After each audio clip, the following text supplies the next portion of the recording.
ভাষাসৈনিক একটা চমৎকার ফিচার হচ্ছে ওয়ার্ড মেকিং ইঞ্জিন। তো ওই ওয়ার্ড মেকার দিয়ে কীভাবে কাজ করব, শব্দ তালিকার ব্যবহারটা আমরা দেখি। ভাষাসৈনিক ওপেন করলাম, যেমন আমি এখন লিখবো আমি বাংলাদেশ, যদি লিখি বকার অনেক সার কন্ট্রোল এল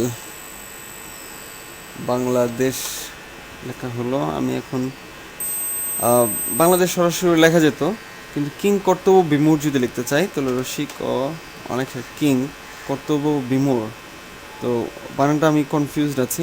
তো সেক্ষেত্রে আমাকে ওয়ার্ড মেকার ইঞ্জিন আমাকে হেল্প করবে। কন্ট্রোল এল চাপবো এখানে এই অবস্থায়।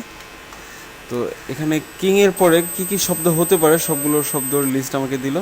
তো আমার কোনটা যেটা দরকার আমি সেটা নিব, কিং কর্তব্য বিমূর, এভাবে আমি শব্দটা নিয়ে আসতে পারতেছি।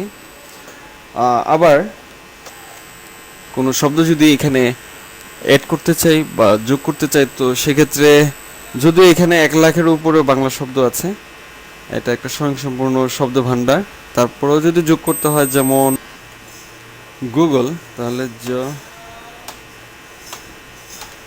গুগল, তারপর এটাকে ডাবল ক্লিক, এটাকে কন্ট্রোল এল দিয়ে আগে দেখতে হবে এটা লিস্টিংয়ে আছে কিনা। নেই, লিস্টিংয়ে নেই, তাহলে আমি ডাবল ক্লিক করলাম, insert word, insert Google, add this word. তো ওয়ার্ডটাকে তারা ওই শব্দ ভাণ্ডারের সাথে অ্যাড করে নিল। এন্ট্রি সাকসেসফুল, ডান। গুগল, এভাবে আমরা শব্দ এটাতে ইনসার্ট করতে পারি এবং ওয়ার্ড মেকার দিয়ে আমরা অতি সহজে খুব কঠিন কঠিন বানান শিখতে পারি, লিখতে পারি।